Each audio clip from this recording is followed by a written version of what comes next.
Hi, Glengarry families. My name is Miss Donahue, and I'm going to be reading Chapter 6 from Charlie and the Chocolate Factory. It's called The First Two Finders. The very next day, the first golden ticket was found. The finder was a boy called Augustus Gloop, and Mr. Bucket's evening newspaper carried a large picture of him on the front page. The picture showed a 9-year-old boy who was so enormously fat, he looked as though he had been blown up with a powerful pump. Great flabby folds of fat bulged out from every part of his body, and his face was like a monstrous ball of dough with two small, greedy, curranty eyes peering out upon the world. The town in which Augustus Gloop lived, the newspaper said, had gone wild with excitement over their hero. Flags were flying from all the windows, children had been given a holiday from school, and a parade was being organized in the honor of the famous youth.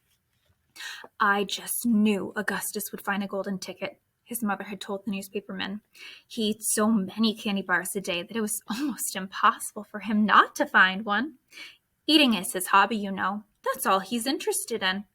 But still, that's better than being a hooligan and shooting off zip guns and things like that in his spare time, isn't it? And what I always say is, he wouldn't go on eating like he does unless he needed nourishment, would he? It's all vitamins anyway." What a thrill it would be for him to visit Mr. Wonka's marvelous factory. We're just as proud as can be. Here's Augustus and his mother. "What a revolting woman," said Grandma Josephine. "And what a repulsive boy," said Grandma Georgina. "Only 4 golden tickets left," said Grandpa George. "I wonder who will get those." And now the whole country, indeed, the whole world, seemed suddenly to be caught up in a mad candy-buying spree, everybody searching frantically for those precious remaining tickets. Fully grown women were seen going into sweet shops and buying 10 Wonka candy bars at a time, then tearing off the wrappers on the spot, peering eagerly underneath for a glint of golden paper. Children were taking hammers and smashing their piggy banks and running out to the shops with handfuls of money. In one city, a famous gangster robbed a bank of $5,000 and spent the whole lot on candy bars in the same afternoon. And when the police entered his house to arrest him, they found him sitting on the floor amidst mountains of candy, ripping off the wrappers with the blade of a long dagger.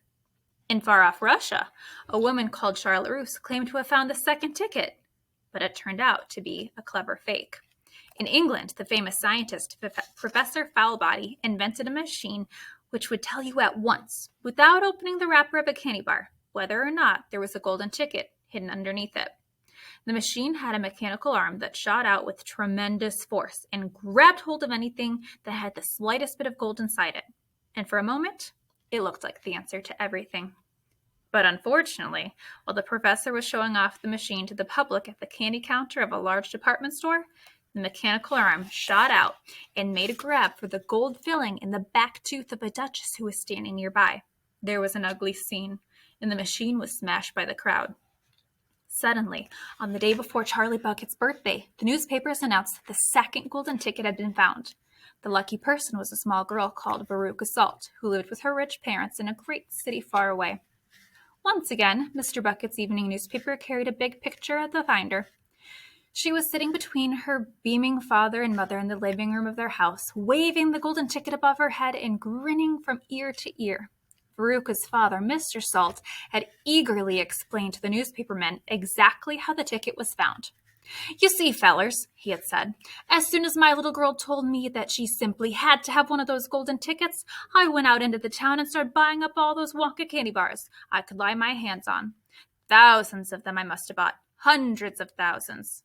Then I had them loaded onto trucks and sent directly to my own factory. I'm in the peanut business, you see, and I've got about 100 women working for me over at my joint, shelling peanuts for roasting and salting. That's what they do all day long, those women. They sit there shelling peanuts. So I says to them, 'Okay, girls,' I says, 'from now on, you can stop shelling peanuts and start shelling the wrappers off these crazy candy bars instead.' And they did. I had every worker in the place yanking the paper off those bars of chocolate full speed ahead from morning till night. But 3 days went by and we had no luck. Oh, it was terrible. My little Veruca got more and more upset each day, and every time I went home, she would scream at me, 'Where's my golden ticket? I want my golden ticket.' and she would lie for hours on the floor, kicking and yelling in the most disturbing way. Well, sir, I just hated to see my little girl feeling unhappy like that, so I vowed I would keep up the search until I got her what she wanted. Then suddenly, on the evening of the 4th day, one of my women workers yelled, "I've got it, a golden ticket!" And I said, "Give it to me quick." And she did. And I rushed it home and gave it to my darling Veruca. And now she's all smiles and we have a happy home once again. Here's Veruca and her family. "That's even worse than the fat boy," said Grandma Josephine. "She needs a real good spanking," said Grandma Georgina. "I don't think that girl's father played it quite fair, Grandpa. Do you?" Charlie murmured. "He spoils her," Grandpa Joe said, "and no good can ever come from spoiling a child like that. Charlie, you mark my words." "Come to bed, my darling," said Charlie's mother. "Tomorrow's your birthday. Don't forget that. So I expect you'll be up early to open your present." "A Wonka candy bar?" cried Charlie. "It is a Wonka candy bar, isn't it?"